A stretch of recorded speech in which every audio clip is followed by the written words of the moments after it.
What's it like being back with Stages?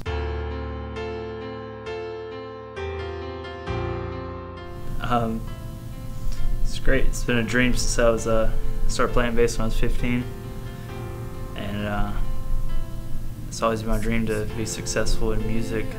It's good. I've enjoyed it a lot. It's good to be back with this group of gentlemen making wonderful music. I mean, how's it feel to be back playing music with these guys? It feels great. I played with a lot of these guys for a long time, and I've been doing other stuff for a long time, and just the stars aligned for this project to come back together, and I'm very excited about it. It is awesome. It's one of the best feelings. I feel complete when I'm playing music, and it's been an awesome few months. I'm really excited. Feels amazing. I've been looking for a band to play with for over a year now, probably. I just haven't really found anything I was in love with. And the day Daniel called me to come play, I was so excited because I've been trying to play music with him for over 2 years probably now. So it feels really good.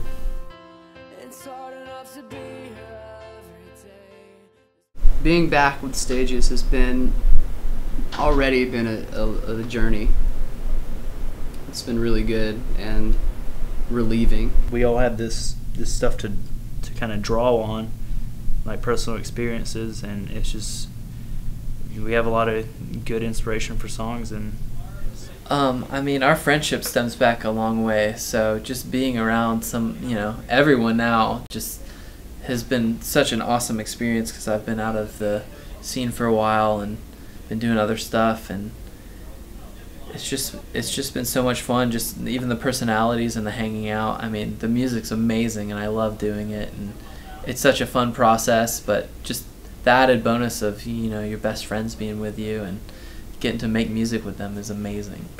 Tell me what, like you're doing 2 songs right now that you've already more or less tracked. You'll have to work on, of course. You got Pressure Under Fire and Anchorless. Mm-hmm. Tell me, just talk a little bit about Pressure Under Fire for a bit. Pressure Under Fire is a song, well, in the beginning of the reuniting of Stages and Stereos, Ian and I had been talking about doing another record for a while, and I went up to see him, and we had a few drinks, and he wanted to talk about it, I wanted to hear about it, about his story, and he was just telling me everything that he went through, and just basically a first-hand account of what happened, and we just decided to write it down. My first thought was we had one of our guys got injured.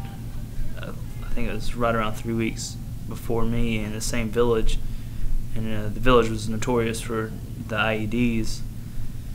And my first thought was he was in front of me, so I was like, medic mode kicked in. And I'm like, I've got to get to him. I've got to, I got to save this guy. He's one of my friends. And then,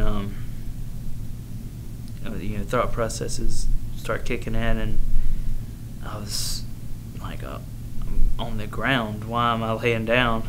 And my next, deduction was, well, he was in front of me, so he couldn't have stepped on ID. And then I jumped to the next, worst case would be a mortar. So I was like, oh God, I got hit with a mortar in the chest.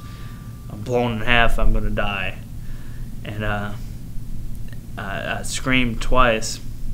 Kind of a panic, kind of like, hey, someone got messed up in this explosion. Can someone help me? And being the medic, I immediately had this dread, like, kind of screwed.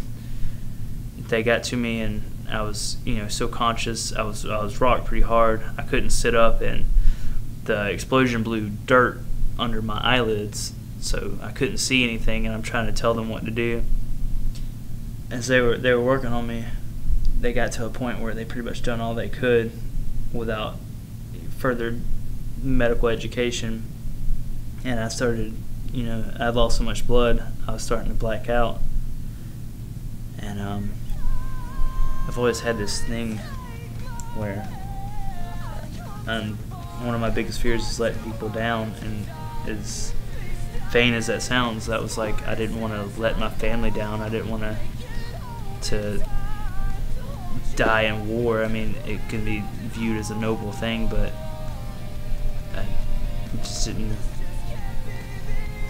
I wouldn't accept it, and the thought of getting on to my family and showing them that we're strong enough to get through this together was my inspiration for pulling through.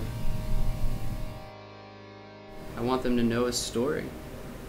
You know, there's so many soldiers and so many injured soldiers that come home and no one ever hears about it. No one knows, no one cares, no one gets to hear that story, and we have an outlet to tell it.